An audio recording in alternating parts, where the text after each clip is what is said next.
Ele segurou assim na minha mão e falou, eu sinto muito, mas você vai ficar paraplégica. Você está paraplégica. Eu olhei pra ele e falei, mas o que é isso? Você nunca mais vai andar. Ele usou isso mesmo. Ele falou, você nunca mais vai andar. Eu falei, doutor, para. Não com as mãos, né? Mas imagina, eu falo muito com as mãos. Sim. Falei, doutor, para. Como assim não vou andar?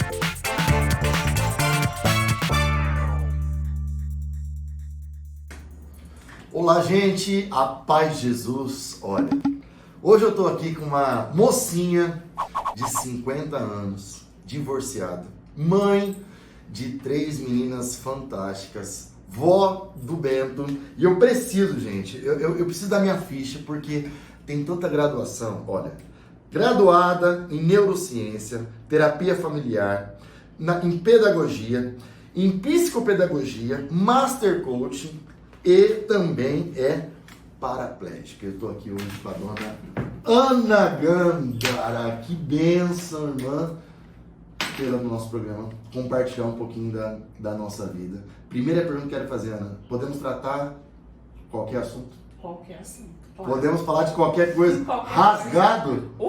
Rasgado. Minha, seja bem-vinda. Viu, minha irmã? Me fala uma coisa. Que história é essa de paraplégica? Que história é essa de uma paraplégica andar? O que aconteceu? Pois é, Rô, eu sofri um acidente, eu era jovem, né, tinha 16 anos, e era louca por 2 coisas, cavalo e dança, dançava e cavalgava.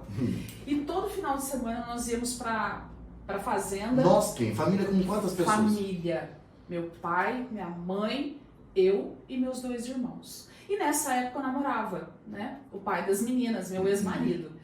Então, todo final de semana nós íamos para a fazenda, passávamos na casa dele, pegávamos ele e íamos para lá. Passávamos o domingo lá. E esse domingo, né, dia 20 de abril de 1986, fomos, só que nesse dia ele não foi, né? E fomos a família, então... Como de costume. Como de costume. E eu cheguei, pedi para selar a égua, eu tinha uma égua branca, que se chamava Bailarina. E aí, você já era acostumada? Já era muito acostumada. A égua já era domesticada. Já era domesticada, já tinha todos os... E aí eu peguei a égua e fui fazer o que eu fazia sempre. E na fazenda ela tem uma parte que é toda de bacuri, né? Sabe o que é bacuri? Não, árvore. Planta. São os coquinhos. Bacuri aquele são os coquinho, coquinhos. dá um coquinho. Eu não sei te falar também, não sei o que é coqueiro. E eu peguei essa égua e fui pro lado desses bacuris, tinha uma cerca, e fui cavalgar. Eu tava galopando e de repente essa égua começou a empinar. E aí eu tentei segurar e aí ela já não mais empinava, ela empinava e dava coice. E eu falei, gente, essa égua vai me jogar em cima da cerca. Falei, vou pular. E eu estava, né, você tá aqui cavalgando, eu tirei a perna direita, passei por cima da égua e fui dar o impulso. No que eu fui dar o impulso, a sela virou. E eu escorreguei e eu caí sentada. No que eu caí sentada... Peraí, a sela não estava bem posicionada? A sela estava... a pessoa que selou deixou frouxa. Você atribui esse acidente a ela? A quem? A sela? A pessoa? Não, de forma... Nunca. Eu caí sentada. No que eu caí, Rô, eu senti um estalo de ponta a ponta do corpo. E eu caí e aquele céu azul, eu ouvia, eu via, eu sentia o ar, os barulhos. Só que eu não conseguia me mexer. E sozinha? Sozinha. Eu não conseguia sair do lugar. E eu falava, Senhor, será que eu morri? Eu tinha 16 anos, né? Então eu falei, será que eu morri? E eu tentava, não conseguia, passava a mão assim, sentia que tinha grama, tinha pau, tinha terra. E eu comecei a gritar, socorro, pai! Comecei a chamar meu pai, porque meu pai estava lá, minha família. A minha mãe viu a égua correndo sozinha, sem ninguém, chamou meu irmão mais novo, o Hamilton, e disse pra ele, corre que a bailarina sozinha. Meu irmão pegou a caminhonete, eu estava caída perto da estrada. Meu irmão pegou a caminhonete e foi. Quando ele me viu, ele falou, oxi, tipo assim, você tá aí. E achei, né? Achei. Mas não imaginava a ele gravidade. Não imaginava. E ele Aliás, nem você imaginava. Nem não. A única coisa que eu pensei era que eu vi, eu falei, tô viva. Sim. Eu não morri, não perdeu a consciência, não bateu a perdi, cabeça, não sangrou. Nada. A única coisa, Rô, eu não sentia nada. Eu só via. Aí ele olhou e falou pra mim, levanta. Eu falei assim, eu não consigo levantar, não consigo me mexer. Ele falou, calma aí. Eu tinha 16, ele tinha 15. Ele foi lá, abriu as duas portas da caminhonete, veio, me pegou no colo. No que ele me pegou, sabe quando você sente tudo estralando? Tudo. Eu senti de novo. Só que aí o estralo foi assim, um desencaixe eu senti. Dora? Insuportável. Começou a formigar minha boca. Aí eu comecei a sentir o formigamento do rosto todo. E ele me deitou. Bom, aí você viu, a coisa não tinha... A coisa era grave. Aí ele voltou, falou, chegou, minha mãe veio. E eu lembro, né? A minha mãe abriu a porta da caminhonete. E no que ela abriu a porta, ela falou assim, olha, eu vou tirar teu tênis. Eu tava de roupa, vou tirar teu sapato. E tirou. E do jeito que o meu pé estava, ela me conta isso agora. Ela falou que do jeito que o meu pé estava assim, dentro do sapato, a hora que ela tirou, meu pé ficou. Então, na hora que ela viu aquilo, ela assustou. Meu pai estava ali, ela chamou, vamos embora, reuniu a família, botou todo mundo na caçamba da caminhonete, né? E foi para um hospital. E eu vim deitada no colo do meu pai. Isso aí, em que município, mano? Mendonça. Que não é muito longe de Rio Preto. Você foi atendida onde? Rio Preto? Cheguei, passamos na chácara, morávamos na chácara, descarregamos todo mundo e viemos para Rio Preto. Eu, meu pai e minha mãe. Fomos na Beneficência. Chegamos na Benê, os médicos que olharam falaram, olha, não é para cá, tem que ir para Santa Casa. Fomos para Santa Casa, viemos para Santa Casa. Cheguei na Santa Casa, era véspera de um feriado, 21 de abril. Chegamos na Santa Casa, o plantonista que estava ali era um ortopedista. Tinha recém terminado ali a sua residência em ortopedia e estava ali de plantão. Ele olhou, pediu para dele, já me encaminhou, maca, vamos radiografar. Resumo, dali, me lembro do doutor Alceu, né? Ele chegou em mim e disse... Que memória é essa? Olha, eu lembro dos detalhes. Que memória é essa, Jesus amado? E aí ele chegou e disse pra mim, ele falou, você teve uma fratura, ele só disse isso. Você teve uma fratura e terá de fazer uma cirurgia. Só que a sua cirurgia não poderá ser hoje. Porque você terá de colocar hastes, porque você fraturou 3 vértebras da sua coluna. E não adianta só consertar as vértebras sem segurá-las, né? Sem colocar um apoio. E essas hastes não existiam aqui. Então tiveram de vir de fora. Então eu fiquei 3 dias numa cama, olhando para o teto, sem me mexer, sem poder fazer absolutamente nada, com 3 vértebras quebradas, né? Esperando. E aí fiz a cirurgia, né? Sem saber de nada, Rô. Na esperança, fez a cirurgia, vida normal. Na cabeça. Exatamente. Eu falei, vamos fazer. E eu nunca tinha entrado dentro de um hospital pra nada. Teve medo de morrer, Ana? Nada. Zero. Na hora de eu ir pra cirurgia,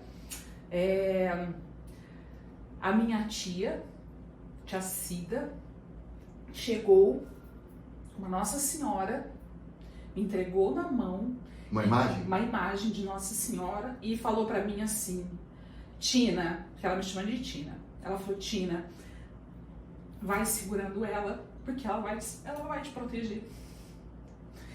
E eu fui com essa Nossa Senhora, que geralmente não pode entrar com nada, né? Nada.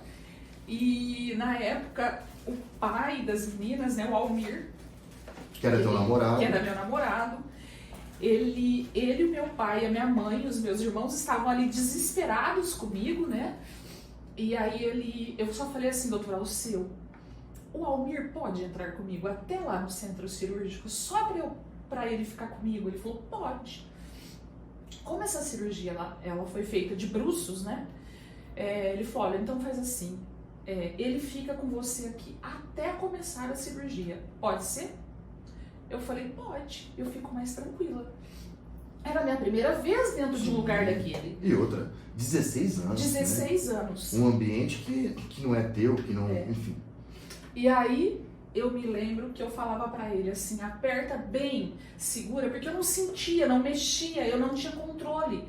Ainda, depois não, mas naquele dia, durante um grande período, eu fiquei sem movimentos dos braços também, né? Porque foi um reflexo, né? E eu falei pra ele, coloca ela direitinho na minha mão e aperta bastante para ela não sair. E aí, assim foi. Eu não fazia ideia do que tinha por ali. Essa cirurgia durou 12 horas. Eu acordei no outro dia, de madrugada, numa sala de recuperação, tremendo, me batendo de tanto frio, num colchão de água. Os meus drenos tinham estourado e lá estava eu mergulhada numa piscina de sangue. Misericórdia. Uma cena de terror. Uma cena de terror. A única coisa que eu queria naquele momento, onde é que está minha Nossa Senhora? Que não está na minha mão, e a minha mãe. E aí o médico chegou e tal, e ele autorizou, ele falou, olha, doutor Alceu, autorizou, Ana, ninguém, não pode entrar ninguém aqui. Mas ele autoriza que sua mãe venha aqui. E minha mãe foi. Tinha uma porta de vidro. E ele falou, só que ela só pode chegar até ali, tá? Não pode ter o contato. Eu falei, tá bom. Eu lembro dela ali, fazendo assim pra mim, ela na porta, fazendo assim, ó. Tipo, fica forte. Eu tô aqui, fica forte. Aquilo pra mim foi... Revigorante. Tipo, eu respondi pra ela, não consegui responder com gestos, sim, mas eu respondi, pode deixar. E aí eu fiquei, né, fiquei um tempo, fiquei 15 dias aqui em Rio Preto, sem saber o que estava acontecendo, sem mexer, olha só, me borrocando aqui, né, Rodrigo? Ai, Jesus! Ô, Espírito Santo! Derrama aqui um lenço para enxugar isso aqui. E aí eu fiquei, depois de 15 dias, eu me lembro que essa junta médica veio, meu pai, minha mãe, meus irmãos, meu irmão fazia faculdade fora, veio. A hora que eu vi meu irmão chegando, eu falei, opa! E aí entrou o doutor Alceu com neurologista, outros médicos, psicólogos, e aí eles foram me dar notícia. Aí fechou o diagnóstico, aí? Aí ele falou, olha, você teve uma lesão de 3 vértebras, as suas vértebras, Ana, elas foram trituradas. Não dá pra acreditar. Se fosse um acidente de carro, você caiu. De alto impacto. Ele falou, o que aconteceu? A hora que você caiu sentada, todas as vértebras de cima, com muita força, elas desceram. E as de baixo subiram. Então teve um esmagamento. Então eu tive que tirar um osso da bacia. E esse osso serviu de implante, né? Entendi. Aí eles desenharam ali, fizeram as vértebras e recolocaram. Ou seja, aonde estava esmagado, Rô, a medula, que é o que comanda, né? Que é vamos dizer, é o nervo que, né? Que manda e desmanda. Que faz você fazer isso aqui que eu tô fazendo, né? Esta medula passa dentro da vértebra. O que aconteceu? Uma vez que ela é esmagada, foi afetada. Né? Ela foi, ele disse que o que sobrou ali dela, as partes dela que ficaram, estavam gigantescas, todas espetadas com os ossos perfuradas, enfim. Ele disse, olha, você teve uma lesão uma fratura de 3 vértebras. Gravíssimo. Gravíssimo, muito, imagina, 35 anos atrás. Ele falou, muito grave, você teve uma lesão e, Ana, eu sinto muito. Ele segurou assim na minha mão e falou, eu sinto muito, mas você vai ficar paraplégica. Você está paraplégica. Paraplégica. Eu olhei pra ele e falei, mas o que é isso? Você nunca mais vai andar. Ele usou isso mesmo. Ele falou, você nunca mais vai andar. Eu falei, doutor, para. Não com as mãos, né? Mas imagina, eu falo muito com as mãos. Sim. Falei, doutor, para. Como assim eu não vou andar? Como o senhor diz isso pra mim? Eu tenho 16 anos de idade, eu tenho faculdade, eu quero fazer faculdade. Eu estava me preparando para fazer medicina. Eu quero fazer faculdade, eu quero ter filhos, eu quero viajar, eu quero viver. trabalhar, eu quero viver. Como? Eu não vou mais andar. Ele falou, Ana, eu sinto... Ele chorou. Olha. Ele chorou. O meu pai, meu pai era calvo. A careca do meu pai Mudou de cor. Mudou de cor. Os médicos todos, eles choraram. Se você me perguntar, você chorou, Ana? Não. Sabe o que eu disse pra ele? Falei, eu entendi, mas eu vou te falar. Eu vou andar. Glória a Deus. Eu vou andar. Eu não sei ainda como. Você só me diz o que eu tenho de fazer como médico. Como que a medicina pode me ajudar? Mas eu vou andar. O resto você deixa comigo. E aí ele disse pra mim, então, Ana, nós estamos aqui por isso. Rio Preto não tem recursos para isso. Felizmente você pode ir para São Paulo, nós já vimos tudo. Existe um fisiatra em São Paulo que ele é hoje no Brasil uma referência. Pode falar nome aqui? Pode. Dr. Sérgio Lianza, né? Ele é referência.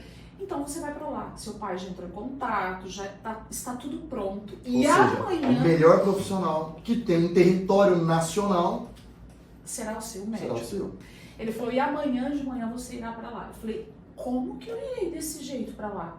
Ele falou, Ana, seu pai já providenciou um carro, onde vai ter que pôr um colchão de água. Você vai deitar, enfim. E aí você vai. E aí... Vai Ana para São Paulo. Vai a Ana para São Paulo, imagina dentro desse carro, minha mãe e meu pai no banco da frente. Uma caravana, lembra da caravana? Sim, esse carro funerário. Olha esse carro funerário. Meu pai e minha mãe na frente. E você esticado atrás. Naquele colchão de água, esticado atrás, o Almir sentado de Rio Preto, da Santa Casa. Até São Paulo. Até Santa Casa, porque o Dr. Sérgio Lianza, ele era médico naquela época, numa unidade, porque a Santa Casa hoje está arrebentada. Mas ela... Era imenso. Era uma cidade aquilo, né? Chego nesse hospital... Vamos fazer dar a entrada do procedimento, infecção hospitalar. Aí o Dr. Sérgio, né, disse pra mim, ele falou, Ana, o que acontece?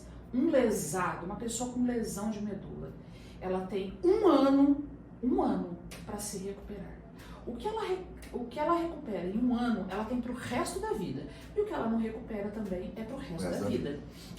Qualquer mudança tinha que acontecer em um ano. Em um ano. E ali já tinha ido 15 dias. Eu falei, doutor... Isso você ouviu da boca do especialista, de São Paulo. Dr. Sérgio Lianza. Sim. Que é um fisiatra, ele é ainda, tá velhinho. E aí, eu falei, doutor, não perca um segundo, vambora. Tenho pressa. Não tenho pressa. Dali a pouco ele chega e fala, você tá com uma infecção hospitalar, nós teremos que parar, dar um break aqui no tratamento, porque a gente precisa cuidar da infecção. E a minha infecção foi gravíssima, Rô, gravíssima. Já na sequência de tudo isso, eu tive uma bactéria resistente a tudo que você pode imaginar.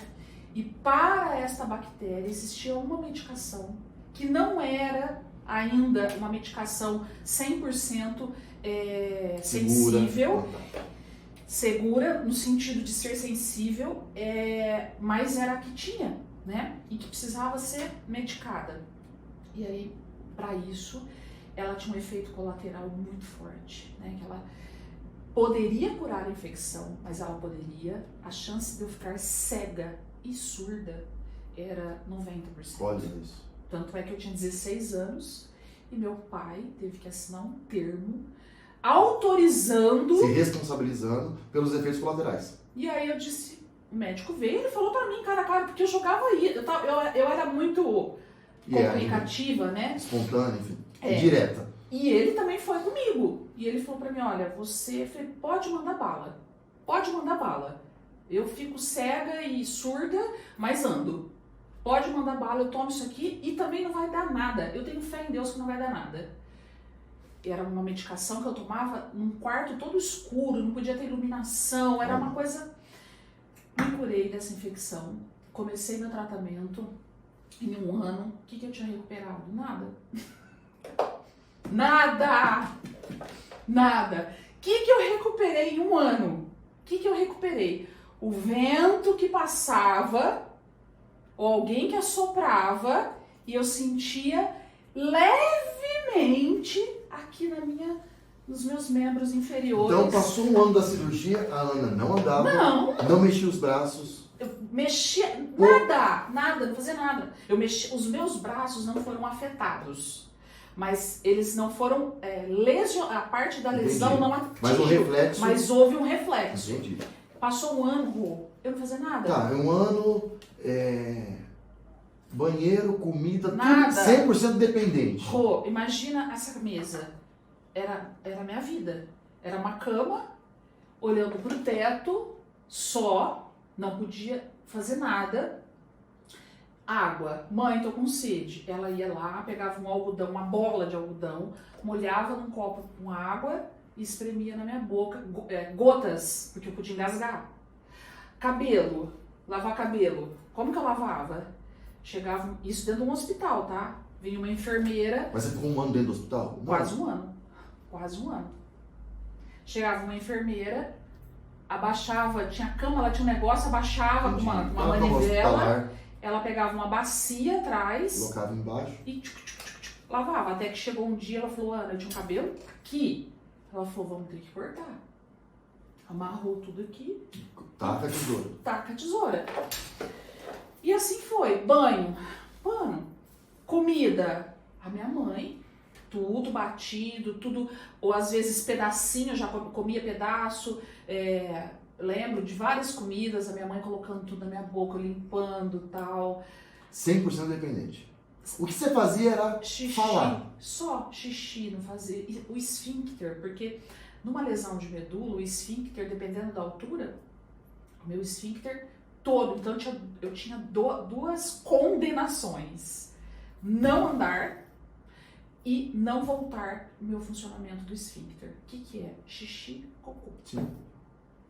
As necessidades vitais, enfim. Então eu não tinha. Biológico. O que acontecia? Xixi, sonda. Cocô, lavagem. Pra poder tirar. Porque não tinha força, não tinha.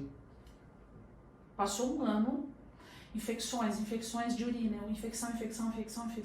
Remédio vindo dos Estados Unidos, exame, blá, blá, blá, blá. Ou seja, passou 1 ano e não recuperei. Nada. Não recuperei. E mesmo assim, nunca teve medo de morrer. Nunca tive medo de morrer e tive sempre a certeza absoluta que eu ia morrer. Aí volta para Rio Preto. Volta, porque aí o médico disse, olha, volta. Chega em Rio Preto, procure um doutor fulano de tal, que aí eu prefiro não dizer o nome, que é um fisiatra daqui da cidade. Para dar continuidade. Para dar continuidade. Uma vez que você já foi toda diagnosticada, já passou, enfim, agora dá continuidade. E aí, vamos fazer físio. Só que aí quando eu volto para casa e começo a fazer físio, eu comecei a voltar esse soprinho, essa sensibilidade. Eu falava, a minha mãe, meu pai saíam para trabalhar, eu ficava em casa com a funcionária e eu chamava a Vera e falava, Vera, me ajuda, vamos sentar comigo. Ela falava, não posso fazer isso, Ana, não posso. Eu falei, me ajuda, confia em mim, vamos devagar. E assim eu fui, Rô.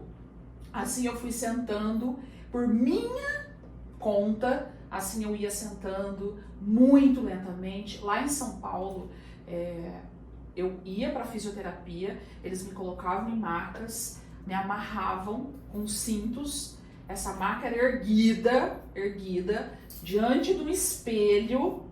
Então eu me via no espelho e ali eu fazia simulações. Aquela maca, não era bem uma maca, era uma prancha, um aparelho que ele ia andando entre 2 barras, que tinha uma esteira, e na frente um espelho, que era para eu ir vendo. E aí eu conforme eu fazia aquilo, e ali eles colocavam minha mão, ali e eu ia, mas eu não ia andando, né? Porque eu estava amarrada naquilo ali. Estava presa aquilo ali. Eu estava presa. Só que eu ia registrando aquelas imagens, na minha cabeça era aquilo que eu precisava forçar. Entendi. E aí, quando eu estava em casa, eu falava pra Vera, me ajuda que eu preciso de você para isso. Você queria repetir aqueles exercícios. E eu repetia. Então, por exemplo, meu pé, né, minha perna, meu pé era caidão, né? Imagina, 1 ano, meu pé era assim. E eu falava pra ela, Vera, ergue meu pé, fica segurando, puxa pra trás, puxa pra trás, puxa pra trás, puxa pra trás. Sem sentir nada. Sem sentir nada, Rô. E assim foi. Até que um dia fiquei de pé. Minha mãe, na sala de jantar, tem ainda, né, uma mesa gigante com várias mesas, com várias cadeiras. E aí eu falei pra ela, ó, vamos fazer o seguinte, eu seguro com uma mão, eu seguro na mesa, tira todas as cadeiras, com uma mão eu seguro na mesa e na outra você me agarra que eu te agarro. E nós vamos devagar. E assim, hoje eu falo, cara, ela foi muito corajosa, porque minha mãe não tava ali, né, meu pai? Sim. Eu usava um colete daqui a aqui. A postura. E por conta de não poder deslocar. Então, era um colete com velcro, era um colete que ele tinha, eu tenho esse colete até hoje, podia até ter trazido, né? Ele é um colete cheio de hastes. Olha. Porque não podia Sim, eu não podia mexer nada, imagina, 3 vértebras implantadas. E assim. Não, e outra coisa, e é um processo, acredito que seja um processo lento, e você colocar tudo a perder, era questão de um movimento errado. Ou seja, tudo começou ali, 1 ano depois do que o médico disse.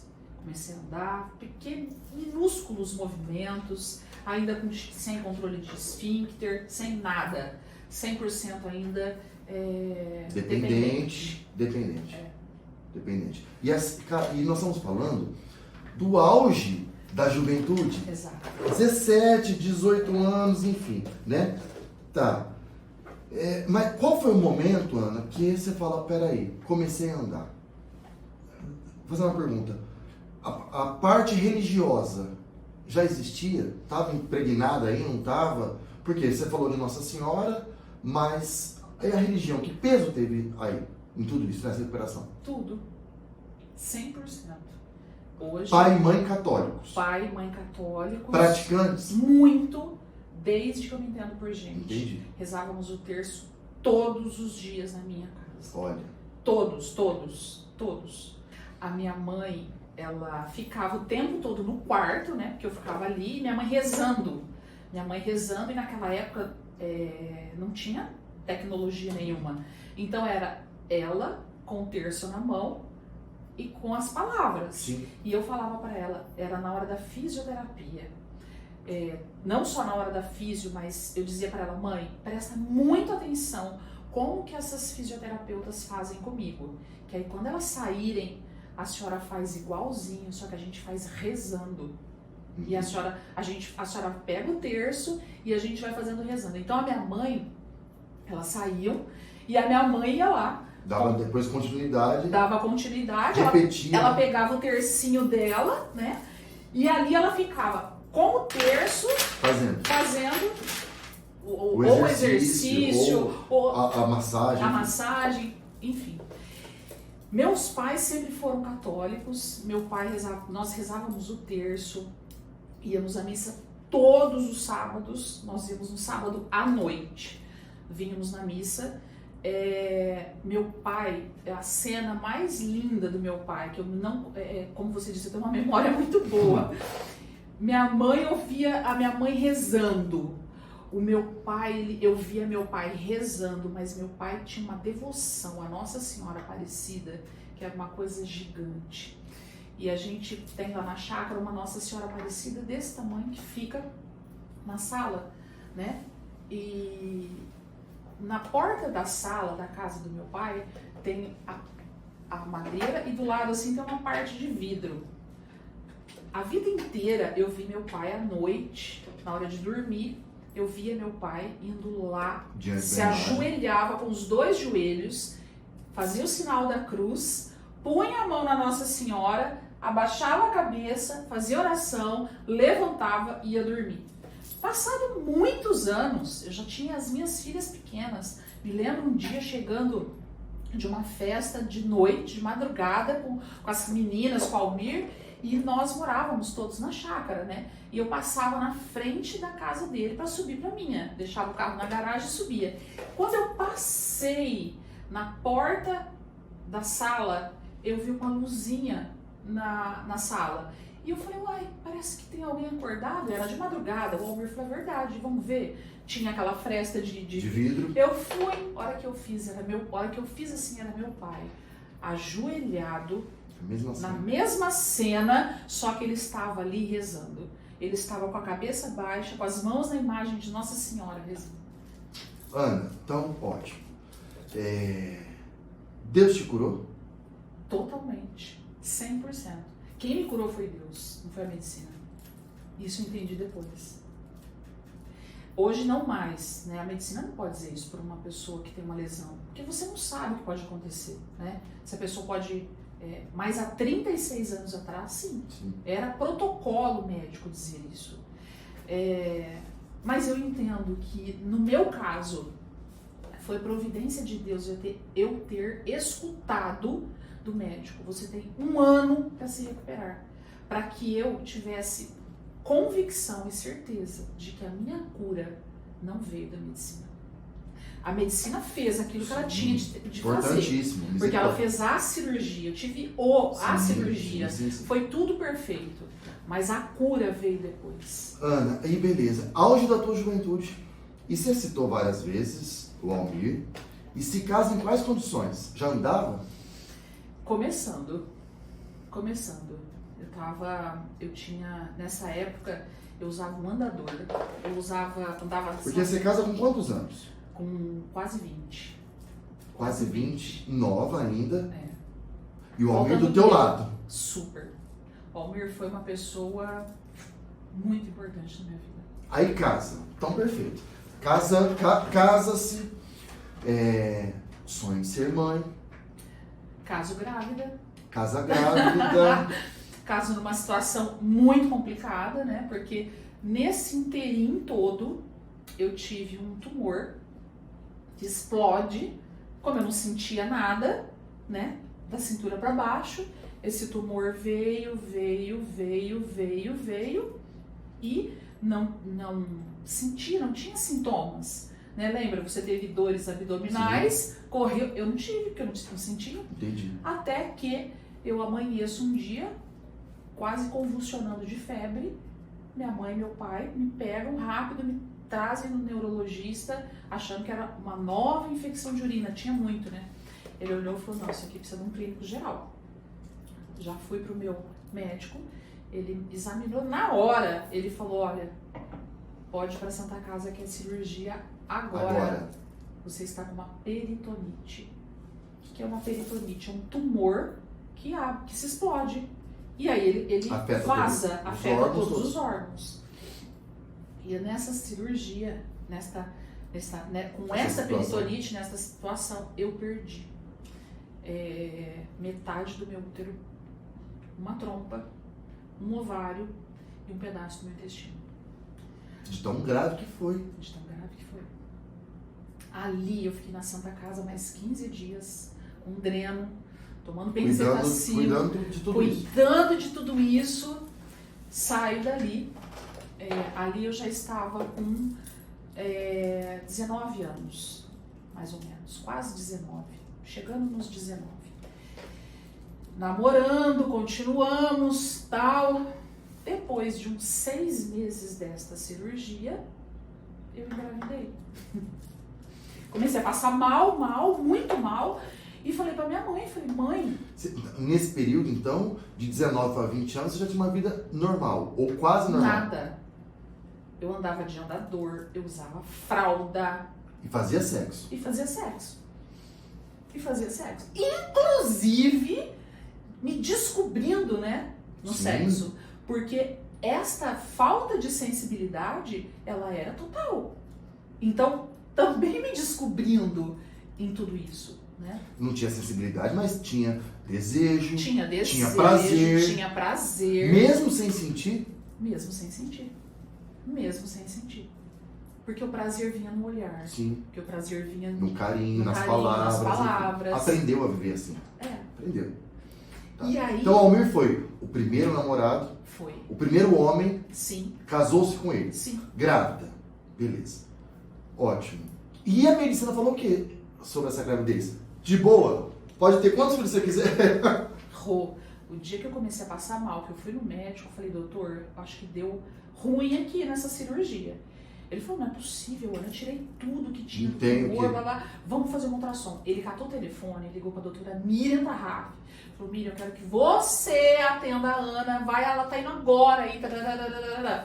Meu pai me juntou, eu não andava, eu andava de andador, né? Com botas, com aparelhos amarrados na cintura. Olha. Fui pra Ultramed. Chegamos, ela disse, você vai entrar sozinha ou sua mãe entra junto? Não sei por que cargas d'água, Rô. Eu disse pra ela, eu vou entrar sozinha. Minha mãe sempre entrava comigo. Entramos, deitei, ela começou, ela disse assim, você tá fazendo por quê? Eu falei, doutor, contei o tumor lá e eu tô fazendo porque eu tô mal. E o doutor, que é isso? e o doutor Marcelo falou que tirou tudo. Ela falou, vamos lá. Começou a fazer ultrassom. Ela virou pra mim e falou, ô Ana, você tá vendo esse negocinho preto aqui? Eu falei, tô. Ela falou, isso aqui, ó, é o seu útero. Você tem uma parte do útero só, né? Porque você tirou, tá vendo? Esse pedacinho aqui, ó, é um pedacinho é o que sobrou do teu útero. Você tá vendo que aqui dentro tem esse pontinho aqui? Eu falei, tô. Ela falou, então, isso aqui é um bebê, Ana. Você tá grávida. Eu falei, eu tô grávida. Ela falou, você tá grávida. No final, ela falou, você está grávida de 8 semanas. Rô, eu mal podia me segurar naquela marca, né? Tá, desci, boca fechada, falei, Jesus amado. À tarde, o doutor Marcelo tinha que ir lá. O Almir, nessa época, trabalhava já na minha família, com a minha família. Sim. Eu cheguei na chácara, peguei o telefone, liguei onde ele estava, falei, sobe aqui agora que eu preciso falar com você. Chamei a Vera, a funcionária, que até hoje ela tá lá. Olha. Falei, Vera, me ajude no escritório. Na casa do meu pai, aí da minha mãe tem um escritório. A Vera me ajudou, fui pro escritório. O Almir chegou, sentou, eu sentei, olhei pra ele e disse vai ser assim, pai. Você vai ser pai. Ele fez assim, como assim? Eu falei, Almir, eu estou grávida. Não podia falar muito alto, tava dentro da casa da minha mãe. Ele falou, Ana, não acredito, como assim? Eu falei, mas não é possível, você quer que eu conte como foi? Esse homem começou a chorar copiosamente. Nós começamos a chorar copiosamente. Meu pai entra. Nessa cena. O que está acontecendo aqui? No meu escritório. Meu pai não se atreveu a perguntar. A sabedoria daquele homem, ele simplesmente falou assim, você tá pronta para ir no médico? Eu falei, pai, eu não tô bem. Não tô bem. O senhor não quer ir sozinho? Porque é só levar um exame. Meu pai falou, tá bom, então vou eu e sua mãe. E foram. Chegaram lá, o doutor Marcelo deu a notícia, ele voltou rápido, chamou a família inteira, ligou pro meu irmão, que morava em Botucatu, falou, pode vir pra casa. Fazer uma reunião familiar. Eu lembro que isso foi 4, 5 horas da tarde, 9 horas da noite, meu irmão chegou de Botucatu. E aí falou, olha, sua irmã tá grávida e tal, e o doutor Marcelo disse que ela não pode ter esse filho. Por causa do quadro clínico dela. Coluna, situação. Enfim. E eu encarei e falei, olha, independentemente do que ele disse, do que qualquer pessoa diga, eu terei. E aí, a opção, a sugestão era, aborta, tira. Ele disse isso, ele falou, você precisa tirar. Porque você corre risco de vida. Corre risco de vida. Você não tem espaço, não tem físico, não tem... A chance de não era muito alta, muito alta. E outra, já com uma saúde debilitada. Super! Com infecções que eu tinha. E uma criança que é enfim. E aí eu fui no doutor Marcelo no dia seguinte, ele falou, né, muitas coisas. E aí eu disse pra ele, eu vou ter esse bebê. Eu vou ter. E ele disse, bom, essa é uma decisão sua. Se você decidir por isto, procure um médico, que eu não vou ser teu médico. Porque eu não vou, Ana. Não existe chance. Ficou sem médico. Ok, eu fico sem médico. Mas tem Mas bebê. eu vou ter o bebê. E a gravidez? Minha mãe falou, vamos no Dr. Milton, que era o obstetra que fez a gente, né? Fui, ele olhou, falou, olha, realmente a situação é muito, muito delicada. Ele falou, eu só acompanho essa gravidez com o acompanhamento do ortopedista, do médico que te operou. Nós vamos fazer juntos. E você assinando um termo de responsabilidade. Falei, fechou. E foi. 9 meses de gravidez sem eu ter uma intercorrência, sem eu ter uma infecção, sem eu ter um problema. E os maiores avanços da minha reabilitação física foram durante os 9 meses da minha gravidez. Glória a Deus. Eu deixei o andador por eu me auto pedi pro meu pai comprar uma bengala canadense. O Almir me ajudava muito, ele falava, vamos aqui, vamos fazer isso, vamos... E foi. E foi. E rezando. E rezando. Nossa Senhora Rosa Mística, porque eu tinha muito medo da Carolina morrer, e eu sabia que era uma menina. Foi. E eu falava, eu tinha muito medo de perder. Então, na época, a Rosa Mística, ela ia de casa em casa, né? Andava. A peregrinar. E ela, logo que eu engravidei, ela chegou na minha mãe. E a zeladora da imagem, quando foi buscar, eu disse pra ela, eu falei, você não pode me dar um livrinho desse? Contendo as orações. Contendo as orações, porque, né? E ela falou, posso. Então eu fiquei 9 meses, todos os dias, consagrando e fazendo, eu rezava aquele livrinho inteiro com as orações da Rosa Mística. E pedindo, mãe, segura aqui. Mãe, Nossa Senhora, esta criança é sua. A minha vida é sua. Cuida da minha vida, da minha história. Não me deixa. Passa 9 meses, Passa Carol nasce. 9 meses. Perfeita, com sequela. Carol nasce, lindíssima, pesando 5 quilos. Cesárea. Aí teve de ser uma cesárea. Pesando quanto? 470. Ela vai inclusive me matar se não ouvir isso. 470, 59 centímetros, nenhuma roupa que eu tinha feito de enxoval serviu. Um bebezão. Né? Então deixa eu criar essa cena. A Ana tá casada, tá com toda a fragilidade de saúde. Física, com bebê. Tá. Esse médico que recusou, soube que o bebê nasceu, que foi tudo em ordem? Soube, ele é meu médico até hoje. E falou, Ana, você é louca. Você é doida. Louca. Então tá bom, Ana. Então tá bom. Ana engravidou, passou por isso. Mas, filha, não pensa mais em engravidar. Ouve isso? Depois que eu tive a Carolina, eu voltei nesse médico muito tempo, muitos anos depois, que eu fiz questão de juntar a prole e ir lá, né? Mas, sim, o médico, o Dr. Milton, que era o meu ginecologista, meu obstetra, ele disse, olha... Foi um milagre. Ana, tá aqui, você queria o milagre? Tá aqui, pronto. E assim, quando eu tive a Carolina, eu tive 2, na verdade foram 2 milagres, né? Com a mãe e com a filha. Com a mãe e com a filha. A minha reabilitação física... Mas você não parou aí? Não. Começou ali, no aniversário da Ana de 1 ano, né? Estamos lá na festa, aquelas festonas de 1 ano, e tudo lindo, e Vitória. Preparado, e Vitória, minha filha. Mal. Falei, tô muito mal. Ele falou, Ana, o que será? Eu falei, não sei. Só que eu já tava esperta, né? Falei, bom, tá bom, eu já vou ligar pro médico e pedir um pedido de exame. Um beta, fazer um exame de sangue e tal. Fiz. Grávida. Quase infartou o médico de novo. Pois é. Quando eu estava de 4 meses, ele infartou. Literalmente ele infartou. A secretária me liga. Só que aí essa gravidez tem uma surpresa. Ele me liga, a secretária, o Dr. Milton, infartou, não está mais, agora é o genro dele. Você aceita? Aceito, então venha para consulta. Chego, o Dr. Clodoaldo me examina, olha para mim, cata a ficha, olha, falou, tem alguma coisa errada. Tudo bem, a sua filha nasceu muito grande, né? Você tá com uma barriga muito grande. Naquela época não tinha o hábito de muitas ultrassons, né? Ele falou, olha, aqui, ou esse bebê é muito grande, ou a contagem está errada, ou é gêmeos. Eu olhei e falei, é? Ele falou, é. E como que a gente vai saber disso, doutor? Vamos fazer um ultrassom, Ana.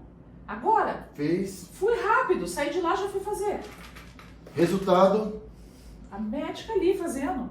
Falou, meninos, vocês estão grávidos de gêmeos. Gêmeos. Rô, eu quase despenquei daquela marca. Porque o corpo, a mãe é a mesma, a situação delicada é a mesma, o espaço é reduzido, só que agora 2 crianças. Meio útero. Mesma coisa. Tira. Meio útero. Foi orientado a tirar? Doutor Milton, Não. porque já era a segunda Entendi. gravidez. Só que todo o protocolo, de novo, o risco. Não, o risco lá. Mas, Rô, grávida da Ana, não fiquei deitada. Grávida da Isabela e da Fernanda, não fiquei. Nada. Aí, durante os 9 meses, só que aí de gêmeas, eu tive, porque o meu RH é negativo e o do Almir é positivo. Então a gente ainda tinha esse belo problema, né, para enfrentar também. Então, toda semana eu tinha que fazer aquele teste de CUMPS para saber se tinha algum dos bebês com o tipo de sangue diferente do meu. Porque se desse durante os 9 meses, se um dos gêmeos tivesse o tipo de sangue diferente do meu, eu tinha que tirar. Entendi. A incompatibilidade. É incompatibilidade. Bom, criança nasce. Nasceu. 9 meses, então beleza. Tô criando isso na minha cabeça de novo. Ana, agora com 3 meninas e Almir. Quanto tempo de casado? Eu fiquei 16. 16 anos. A tua ficha, enfim. Divorciada. Cara, diante de tanta cumplicidade, diante de tanto amor, de tanto carinho, de tanto perrengue junto, 16 anos, resolve se separar. O que aconteceu? Traição. Você traiu? Ele. Foi traída. Fui traída. Não deu pra perdoar? Eu perdoei. Tentei. Não descobri a traição. Não me separei de imediato. Né? Ele admitiu. Nos perdoamos. Começamos de novo. Passou um tempo. De novo. Perdoamos. Fizemos esse processo 3 vezes. Descobri, largou. A última vez eu falei, escuta, chega. Filho, vai viver a tua vida. É isso que você quer? Tchau. Tá. Pode ir embora. Ana tem uma linha religiosa, tá? Vamos falar disso. Né? Ana tem uma linha religiosa. A Ana, nesse período, ela já tinha envolvimento com missão, com pregação e tudo mais. Né? Os dois eram engajados em renovação carismática católica. Os dois. Sim. Tanto Ana como Almir, como sim, o ex-marido. Tá? E como lidar com isso, Ana? Então, uma história lindíssima, uma referência, uma mulher de referência que prega e agora tem que anunciar que está largada. Continua a missão ou parou? Rô, naquele momento, quando foi a minha separação, foi algo... A queda do cavalo não chegou nem... A queda do cavalo não foi nada perto da minha separação. Né? E a separação foi uma coisa que realmente me deu um baque. Chacoalhou as minhas estruturas. E naquele momento, né, quando eu me separei, eu era coordenadora de grupo de oração, coordenadora regional da Renovação Carismática, pregadora, pregava, eu grudei quem estava perto de mim, porque é uma situação delicada daquela, chamei pessoas que faziam parte do meu espaço, sim, ali religioso, de confiança, abri meu sagrado, pedi socorro, pedi ajuda, me ajudem, me salvem, porque eu me vi, ali eu me vi literalmente condenada à morte, né? Eu vi que eu não ia dar conta. Eu senti, será que eu vou ser injusta? Mas a sensação que fica, e talvez isso esteja me curando aqui, sim, né? Mas eu me senti muito abandonada naquele momento. Naquele momento pelas pessoas? Pelas pessoas. Mas você esperava o quê? Eu esperava eu esperava que as pessoas pudessem estar mais próximas de mim. Elas estavam disponíveis quando eu ia até. Entendi. Quando eu ligava, eu falava assim, por Você precisava favor. do quê? Tô aqui. De forma natural. De forma natural, Isso que espontânea. te decepcionou? Muito. Isso te fez afastar da missão? Te Não, afastar da não. igreja? Te afastar do Não quê? só isso. Eu acho Deixar que os isso, cargos? eu acho que isso me ajudou, isso contribuiu. Não posso dizer que tenha sido isso não, mas isso contribuiu. Eu fiquei muito, não me decepcionei com Deus, não me revoltei, nada disso. Mas naquele momento eu fiz uma opção de viver o meu luto, de viver o fim de um sonho, eu tive um casamento, fiquei 16 anos casada, 2 anos vivendo toda essa situação. Então eu fiquei 14 anos, meu casamento era maravilhoso. Eu tive um casamento maravilhoso, maravilhoso. De cumplicidade, parte de Cumplicidade, religião, parte social, tudo, financeira, tudo, sexual, afetiva, tudo. E detalhe, nestes 14 anos, eu me recuperei totalmente. Olha aí. Recuperei fisicamente, recuperei os movimentos, a sensibilidade, tudo. A parte de tudo. Eu era de fato. Essa mulher que você está vendo aqui já era na época. Entendi. Ou seja, Ao ponto de dirigir. de enfim. dirigir. Não, quando você me contou que, Rodrigo, o meu quadro clínico, o médico fala que eu sou a única paraplégica que anda. Que isso não existe. Não existe. Então, é um milagre. Então tudo isso estava dentro do casamento. Dentro do casamento. E você anunciava isso. E eu nós anunciávamos. Nós tínhamos vida de A oração. Ana então escolhe, devido a todas as circunstâncias, falar: não quero mais cargo, não quero mais pregar, me afasto da renovação, enfim. Eu já estava vencendo ali meu prazo, mas eu entreguei antes da hora. Falei, ó, tá aqui pro coordenador regional, pro coordenador diocesano, Jefferson Fusa. Jefferson, Tá meu aqui. cargo tá Tchau. aqui, tchau. Chamei a coordenadora do meu grupo de oração, a coordenadora não, a ex-coordenadora, né? Porque eu na época era coordenadora. Sim. Chamei a ex, falei, ó, tá aqui e acabou, vou ver minha vida.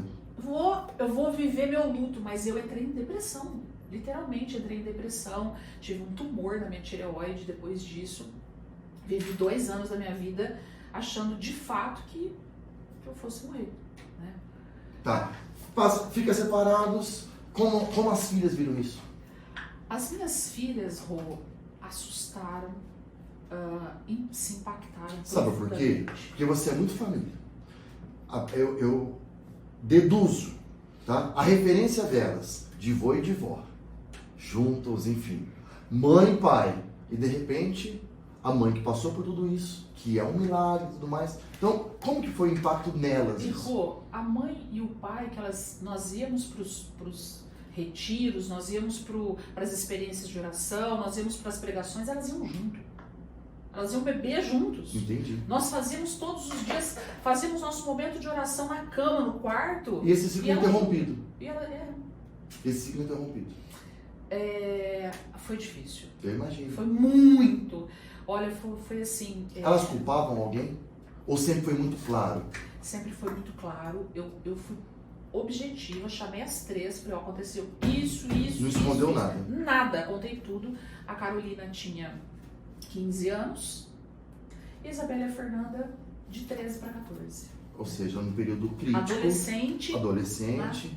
Bom, a vida segue. Então a Ana se vê agora divorciada, com 3, a guarda das meninas, tua. Minha. Enfim, beleza.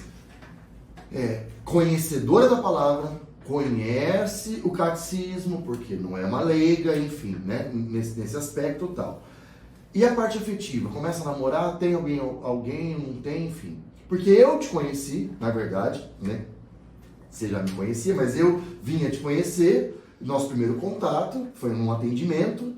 Você me explicou o que estava acontecendo e falou, eu namoro. Ele tá errado. Né? Pelos olhos católicos não deve, enfim. E eu disse, eu sei. Eu sei, né? Eu sei. E o temor de Deus, Ana? Rô, namorei. E quando nós conversamos, eu estava namorando, e não namorei um. namorei alguns. Namorei aí algumas pessoas, né? E entendia que Deus providenciaria, vivi uma cegueira espiritual gigantesca. Não existe a menor dificuldade para falar isso. Sim. Eu vivi... Esse é o sagrado, enfim. Esse é o sagrado. Existe uma cegueira espiritual? Existe, eu vivi. Eu posso ser testemunha dessa cegueira.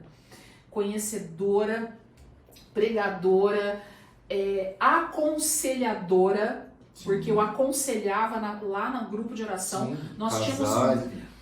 Eu aconselhava, eu lutava pelas pessoas, por casamentos, por famílias. E de repente fica pra lá. E por que você não entrou com a nulidade? Tentei entrar, não consegui. Na época, né? Não consegui. Parei de comungar, porque eu comecei a namorar. Sim. Parei de comungar. Parando de comungar, eu parei de pagar o dízimo também. E assim vai. E aí vai. E assim vai. E provavelmente não ia à missa todos os domingos, enfim, quando dá... Não ia no comungar. Eu sou católica de senso. Não dava pra, né? Se alguém perguntasse, não mudei de religião, chegou aí alguma outra religião, não? Nunca. Não. Mas uma coisa eu não deixei de fazer. Rezar a Deus. Glória a Deus. Beleza, o tempo passa, uma das filhas cai num curso chamado Debaixo de Bênção e Maldição, né? E é impossível nós conhecermos e lembrar de todos. Eu não me lembro, foi a Isa, né? Foi a Isa que fez, enfim, né? E a Isa sai impressionada, impactada com o curso de Debaixo de Bênção e Maldição, passa lá 4 dias, sob o poder das palavras e tal, e leva essa informação para a mãe. Mãe! Conheci uma comunidade, né, que, enfim, ela ficou encantada, ela conta isso, né? Ela conta isso. E te dá de presente um convite para fazer Debaixo de Bênção e Maldição. Exatamente. Ela fala, mãe, você tem de fazer esse curso. Você tem de fazer. Eu conheci uma pessoa, uma comunidade, eu conheci o Rodrigo, e você, mãe, lembra disso? Aí ela foi trazendo tudo que nós vivíamos na nossa família, ela veio trazendo. Eu falei, lembro. Ela falou, olha, tá aqui. Aí ela tentou comprar, não conseguiu, porque era na época que o DBM ainda era lá no Norte. Sim, esgotava. Esgotava, acabava. Rápido. Né? E ela não conseguiu. Eu não sei por que cargas dá, aliás, eu sei, né? Alguém desistiu e sabia que ela queria e falou pra ela, falou, Isa, tá aqui. Então apareceu com ela apareceu com um convite pra mim. E foi muito engraçado, que ela e a Fernanda foram viajar e não estavam aqui. E aí, eu falei, puxa vida, o que eu faço com esse convite? Chegou no dia, elas não estavam em casa e tal. Errou, eu pensei 10 vezes. Eu acredito. E outra coisa, Ana, vai ser algo... Para elas é novo, para mim não. Para mim não. E eu vou Viver dentro da renovação, retiros, pregação, uma série de situações, eu vou fazer o quê? Acredito que tenha isso, né? Mas você foi. Fui. Quando eu cheguei lá no Norte, tinha aquela escadaria para subir. Eu falei, ai meu Deus, será que é para eu ir, para não ir? Eu volto, não volto? Eu cheguei, voltar no carro.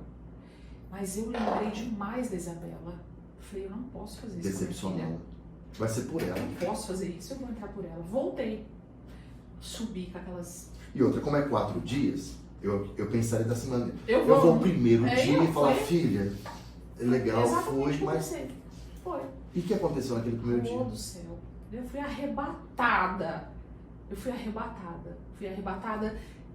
Aquele curso, é como se aquele anfiteatro da Unorp estivesse vazio, estivesse apenas eu tô até vendo a cena, somente eu sentada ali, você pregando na frente e aquele monte de servo servindo ali, preparando esse momento. Ali você falou, preciso voltar. Olha, ali ainda não. No primeiro dia foi muito choro, nossa, eu me senti literalmente no colo de Deus, ali, no colo de Deus. Deus dizendo pra mim... Eu me lembro, Ana, porque muita gente, né? Muita. Que eu tô assinando um livro, tem aquele negócio, todas as pessoas querem conversar, e eu, beleza, aquela coisa toda. Eu me lembro que você veio conversar comigo, né? Você veio partilhar comigo. No segundo dia. Então, eu não lembro qual dia foi. O segundo não, no dia que você começou a assinar os livros. No terceiro, No né? terceiro. Você tava lá e eu olhei, a hora que eu tava entrando, né, eu falei, você tava sozinho, eu falei, vou lá. E eu fui lá te dizer, minha filha faz curso, porque aí a Isabela fez o Debaixo de Bênção e Maldição e não parou por aí, né? Sim, ela veio pro centro de formação. Aí ela chamou a Fernanda pra fazer e veio pro centro de formação e começou a fazer Defesa da Fé. E aí ela era aluna do Giba. Ela começou como tua aluna. Deu a só vaga que aí dela, deu a vaga dela. botou minha turma. E aí ela falou, eu fui lá e falei pra você, falei assim, minha filha é sua aluna. Aí você falou, quem é sua filha? Eu falei, não, ela não é sua aluna, ela é aluna de um tal de Gilberto. Mas por que? Você falou pra mim, por que ela é aluna do Gilberto? Eu falei, não, é porque tem umas meninas que são de Novo Horizonte e tal, e ela cedeu o lugar dela pra sair mais tarde e tal. E ali nós conversamos um pouquinho, e eu entrei, e ali, Rô, eu me senti tão acolhida, mas tão acolhida. Nem tanto, muito acolhida pelas pessoas, mas o que me arrebatou mesmo foi o acolhimento que eu senti da presença de Deus naquele lugar, naquelas pessoas, naquilo que era dito. Eu me lembro, Ana, que nessa conversa você falou assim, eu tenho não sei quantos anos de renovação, alguma coisa assim, e eu nunca senti aquilo que eu senti aqui. Exatamente. Aí eu me lembro que nessa fala, né, você falou assim, como que eu faço para conversar com você? Falei, aí isso já foi no último dia. Tá. Eu te procurei no último dia. Falei, liga pra gente sentar, conversar. Vai ser um prazer conversar contigo e tal. E eu nem sei desse dia quando foi que Na segunda. nós sentamos e conversamos. No último dia eu falei assim, olha, aí contei, né, a minha experiência e eu falei, eu preciso falar com você. Aí você falou pra mim, liga na comunidade e vê um horário, Ana, que vai ser um prazer eu te atender. Sim. Rô, eu saí do curso, fui pra casa e no outro dia, assim, deu 8 horas, eu já liguei aqui na comunidade e eu falei pra quem, olha, eu conversei com o Rodrigo ontem, tal. Por favor, veja se você, ela falou, olha, a agenda dele e tal, mas eu vou ver o que eu faço por você. Você pode me ligar daqui tanto tempo? Eu liguei, ela falou, você pode vir segunda, 9 horas da manhã? Eu falei, posso. E foi assim. E aí eu vim segunda, 9 horas da manhã. E nunca mais. Sai daqui. Nunca mais sai daqui. Glória a Deus. Glória a Deus. Bom, e uma das coisas, Ana, foi essa retomada, né? Essa retomada. E não é porque é a Ana. Porque eu, Rodrigo, verbalizo aquilo que a minha maior pertença me ensina. Qual que é a minha maior pertença? Não é a comunidade católica não fraterna, é a igreja católica, né? E aí você relatando tal, e você partilhou o lance da afetividade, que você estava namorando, falei, cara, vamos tampar o sol com a peneira, porque é errado, é pecado, enfim, a igreja, os olhos da igreja, não quis te dar nenhuma condenação, né? E ali você tomou uma decisão, você teve uma atitude, né? De falar, peraí, se eu quero, né? Isso te custou muito, Ana? Muito, porque eu gostava da pessoa que eu estava namorando. Esta pessoa, ela é viúva, né? Católica, da renovação também. Cego, né? Tava assim, cego igual, sim, né? Sim. 2 cegos andando juntos. E eu gostava muito dessa pessoa. E já estávamos há um tempo juntos. E aí eu saí daqui. Falei, chega. Primeira coisa que eu fiz, fui lá no Tribunal Eclesiástico. Cheguei lá, falei, olha, como que eu faço? Agendei um horário para o sábado para ser atendida por uma pessoa. Para entrar com o processo de nulidade. Entrei com o processo de nulidade. E esse foi o primeiro passo. Essa pessoa que eu namorava é de São Paulo, né? Liguei para ele. Naquele final de semana, eu iria para São Paulo. Porque nós fazíamos isso, né? Eu ia, ele vinha. Sim. Naquele final de semana eu iria. Eu liguei para ele e disse, Lu, não posso ir esse final de semana. Você pode vir? Ele falou, posso. E veio. Aí ele chegou, né? No sábado. E aí eu sentei com ele, abri meu coração, né? Contei, né? Falei tudo que a minha experiência, tudo. Esse homem chorou muito e disse pra mim, escuta, mas vem cá. Ele nem esperava nada disso. Nada. Tanto é que cada dia que eu saía do DBM, ele ficava esperando eu sair e ficava no telefone para chegar em casa, super preocupado comigo, né? Até chegar em casa, minhas filhas estavam na Nova Zelândia, eu sozinha aqui, a Ana Carolina morava em São Paulo naquela época. E aí ele falou, escuta, mas espera aí, você já não sabia disso? Por que você então... Né? E aí ele veio pra cima de mim e falei, calma. E eu não quero nem saber quem que é esse Rodrigo Vieira na frente. Ele falou assim, quem é esse cara? Ele falou, a primeira pergunta eu falei assim, olha, deixa eu te falar uma coisa. Independentemente, vai ter mergulho em agosto. Tá? Eu fiz o DBM em maio. Eu falei, vai ter o mergulho em agosto. Vem fazer. Eu te convido para você vir fazer o mergulho. Para você entender quem é o Rodrigo, quem é a comunidade. O que está acontecendo? E o que está acontecendo. Eu falei, você... Ele veio. Eu lembro dele. Ele veio. Eu lembro você me apresentando. Ele veio, eu te apresentei. Foi. Mas aí a gente já não estava mais namorando e tal. E aí eu falei para ele, olha, eu estou aqui, meu processo de nulidade está aqui. O que eu quero da minha vida, tá? Eu quero fazer a vontade de Deus. E a venda que estava nos meus olhos não existem mais. Não existem mais. Então eu escolho por Jesus. E eu escolho o céu para minha vida. Eu quero o céu para minha vida. Fonte de bênçãos. Eu quero ser fonte de bênçãos. Então, e eu desejo isso para tua também. Você é viúvo. Você é viúvo. Você está livre. Eu não. Eu não. Então, assim, além do meu pecado, eu estou sendo fonte de pecado para a tua vida também. Estou colaborando para isso. Então, não posso, isso não está certo. E aí, eu falei, eu já me confessei, vá se confessar.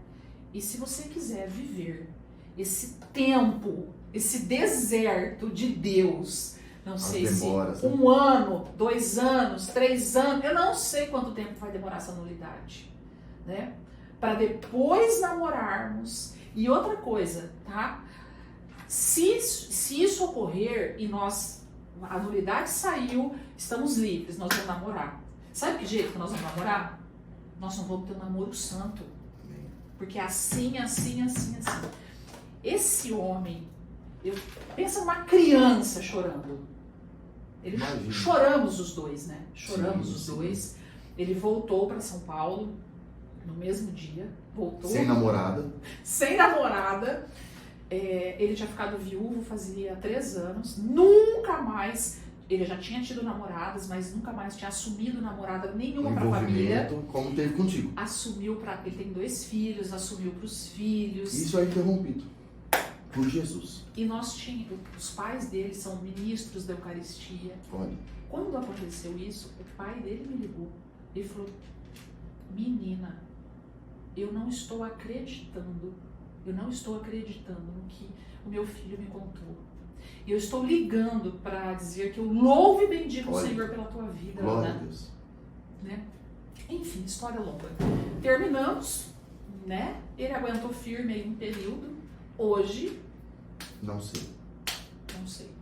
E você continua namorando Jesus Cristo. Eu estou com Jesus Cristo. Amém. Firmíssima, Rô. Amém. Firme. E aí nisso a Isabela veio, me trouxe a Fernanda, me trouxe. Hoje estamos inseridas aqui. Numa comunidade cujo carisma é cura e libertação. E as pessoas acham que a vida de Jesus com Jesus é fácil, quando na verdade não é. Costumo falar que ela é só mais segura, mas não é fácil. Não é fácil, né? Não é fácil, né? E hoje, qual que é a maior... Eu não vou falar dificuldade, mas qual talvez seja o maior desafio? Por quê? A Ana vem de uma liderança, a Ana vem de uma como líder, né? Coordenadora, pregadora, líder, né? Trabalha com educação, está à frente, né? É diretora de um colégio, de um colégio talvez mais conceituado do interior de São Paulo, manda, lidera, e de repente entra numa comunidade onde eu tenho que obedecer. Onde o único direito que você tem é de não ter direito nenhum, né? De obedecer a hierarquia, enfim. É difícil isso, sabe? É desajeitado, é desconfortável. Esse é o maior desafio de viver dentro da comunidade ou não? Rô, maior desafio. Isso é pra mim um desafio, sim, porque eu não quero errar. Sim. Porque eu não quero errar, eu não quero. Eu sou muito perfeccionista, eu não quero errar e também não quero atrapalhar. Sim. Então tem uma coisa muito que eu tenho na minha vida, eu não quero ser cano entupido da graça de Deus. Né? Então, Não tem esse direito, eu né? não tenho esse direito. Então eu tenho muito medo. E tem muita coisa que eu não entendo, tem muita coisa que eu não concordo, tem muita coisa que eu não acho. E eu engulo. E esse engolir pra mim é um desafio. Mas aí depois que eu engulo, depois que eu. Aí eu vivo toques. Eu vivo toques. Tudo oportunidade de crescimento e Então, santidade. esse é um desafio pra mim. Esse é um desafio. E o outro desafio que vem, acho que completando esse, ou dividindo, no sentido de eu sinto muita vontade de fazer muitas coisas. E eu sinto que ainda, por esse medo que eu tenho, por esse zelo, inclusive, sabe? Muitas vezes parece que eu ainda não tô encaixada, sabe? Não pela comunidade católica União Fraterna, jamais. E assim, Rô, falaria isso tranquilamente pra você, né? Se tem um lugar que eu me sinto, moraria aqui, dormiria aqui. A utilidade não faz. Se tem um lugar, é mais que isso, Rô. A comunidade católica União Fraterna é fonte de bênçãos. Amém. Né? Então, assim, lidar também com tudo isso é novo. É novo. E é desafiador. É desafiador. É um tanto, eu não vou dizer nem constrangedor, mas dói os ajustes, né? Dói os ajustes. Por quê? Tanto a comunidade como a Ana, como o próprio fundador, como todos os membros, todos nós estamos em construção. Tem área que está impedido, não pode entrar. Tem lugar que está piso escorregadio. Todos nós estamos em construção. E sincronizar tudo isso é um desafio gigantesco. Ana Gândara, açaí ou sorvete? Sorvete. Cinema ou Netflix? Netflix. Um gosto ou dinheiro no bolso? Nossa, um gosto. Tenho repulsa de? Mentira. Uma boa recordação. Meu pai. E uma má recordação? Minha separação. Um livro que recomendaria, ou que recomenda? Viktor Frankl, O Sentido da Vida. Chuva ou sol? Sol. Um lugar no mundo? Londres. Ana Gândara por Ana Gândara. Como a Ana define a Ana? Uma guerreira. Qual foi, Ana, a maior oportunidade de crescimento e santidade, o maior toque quando a gente passa por toda essa história que a Ana pode falar, cara, meu maior desafio, minha maior oportunidade de crescimento e santidade na vida foi este? Qual foi? O enfrentamento da minha reabilitação física. Acreditar no impossível. Porque sem aquele possível, eu não viveria. Eu morreria. Né? Porque estava correndo risco de vida. Então, eu sustentar o meu enfrentamento. Ter forças para sustentar o meu enfrentamento. Entendi. Né? Porque se eu não sustento aquilo, esta sustentação veio 101% de Deus. De Deus. Ana, e o que você, para nós encerrarmos, o que você falaria para tantas pessoas que desistem com tanta facilidade? Ou que está talvez numa depressão, ou que tem um problema físico, ou que tem algum, né, sem mensurar os problemas. Mas eu percebo, nós que lidamos com gente, com pessoas, tem muita gente que desiste fácil. Desiste, sabe, peraí, ou se esconde atrás de uma falsa coragem, né? Gostaria que você olhasse para a câmera e respondesse isso, né? O que você diria para essas pessoas? Para essa câmera aqui. Primeira coisa, se permita. Se permita, né? Se permita sentir. Se é a dor, se é a depressão, se é o inconformismo, se permita. Antes de qualquer coisa, somos seres humanos. E dentro da nossa humanidade, né, existem fragilidades. Então, permitir, sentir estas fragilidades é o passo para você buscar e encontrar a tua força. Né? Quando você se permite, por exemplo, estou sentindo medo de tal coisa, eu estou triste por tal coisa. Quando você se permite a isso, você está dando um passo para que isto seja resolvido. Sem esta permissão, nós temos dois caminhos. Ou nós vamos enfiando debaixo do tapete as nossas fragilidades, as nossas sujeiras, e um dia a gente tropeça ali e cai, ou então a gente foge para uma vida que não existe. Amém. Então, o meu conselho é: se permita. Amém. E quando essa permissão está debaixo da bênção, com carinho de Deus, o resultado vem. O resultado vem. Gente, ó, que delícia conversar contigo, Ana. Nós bem sabemos que a história continua, tá?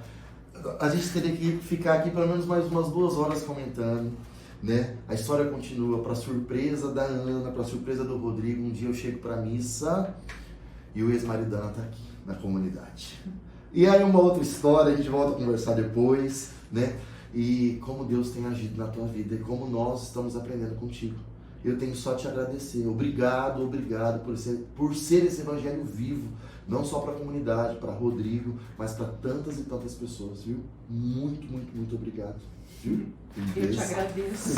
Te amo, viu? Te amo, Livias. Obrigado. Ó, manda esse vídeo para os seus amigos, para os teus contatos. Não esquece de deixar o seu like, colocar ali o teu sininho para que todas as entrevistas você saiba de primeira mão. Nos ajude, toda a descrição, o contato da Ana, o contato da comunidade está na descrição desse vídeo. E você é chamado a viver toques, tá? Quando nós vivemos toques, nós vamos nos tornando fonte de bênção. Creia nisso. Senhor te abençoe e te guarde.